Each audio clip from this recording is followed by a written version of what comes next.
What up, though, everybody? Welcome back to part two of Surviving Betrayal.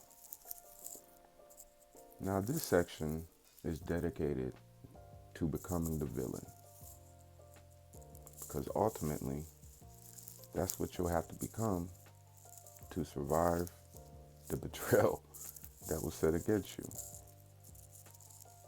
And people often mistake kindness for weakness for the simple fact that those who are in survival mode prey on the weak.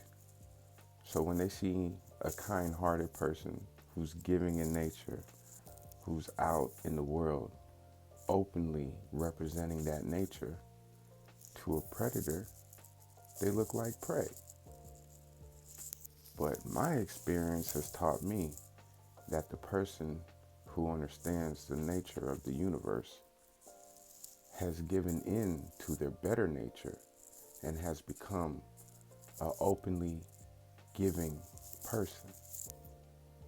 Because once you understand the depths of how evil people can be, you ultimately want to be the example of what the opposite of that is.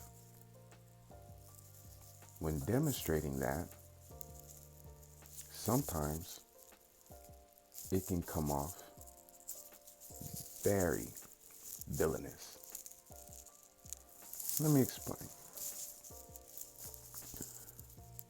Sometimes to get people to stop playing in your face, you gotta check them.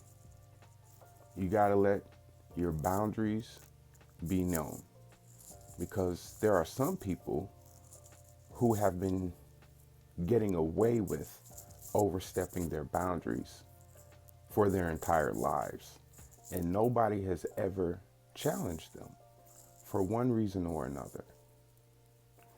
If you have to be that person, be it. Because there's one thing for certain, and two blunts I'm smoking, is you not about to play in my face. You can play in anybody else's face you want, not mine.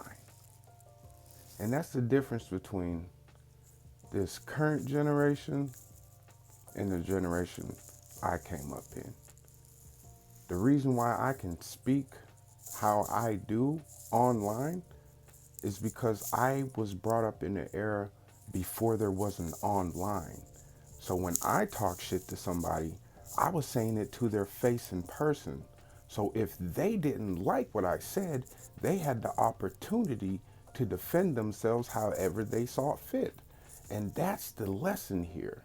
You can't control how people respond to your disrespect. So if you cross a kind-hearted individual, do not be surprised when their level of savagery supersedes yours. Because you might have been playing in savage streets your whole life. It's another thing to be born in savagery your whole life. And that was the thing that made Bane so more dominant than Batman. Because Batman played in the dark.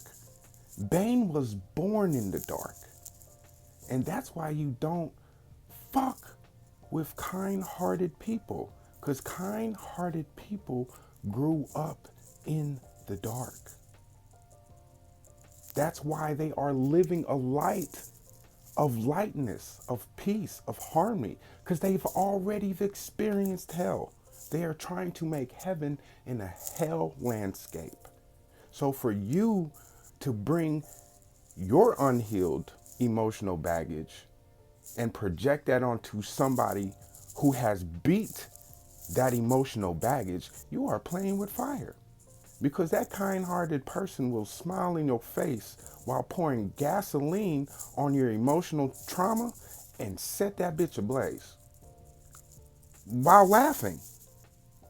It's like, I told you not to fuck with me.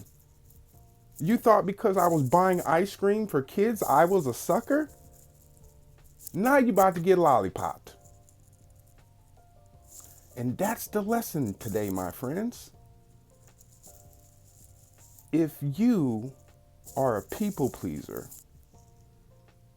with unhealed childhood wounds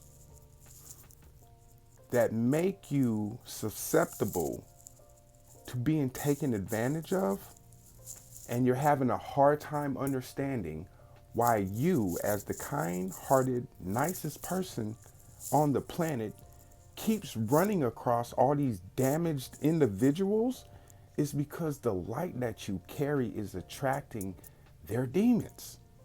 And because you have defeated these demons in the past, the demons in them is begging you to free them from this person. And the person is too, without even knowing it. They're saying, help me. Please, I can't live with these demons in my head. I am walking around being a hater, miserable, just sad, depressed. And I don't know why. It's because these people have unhealed emotional baggage they are failing to deal with. And then they go out and lash out in public, hoping for somebody to give them attention, the right attention. And sometimes the sad reality is that demons want you to destroy them. Because in you destroying them, if you destroy yourself in the process, that dark side wins. You understand that, right? Like, that's why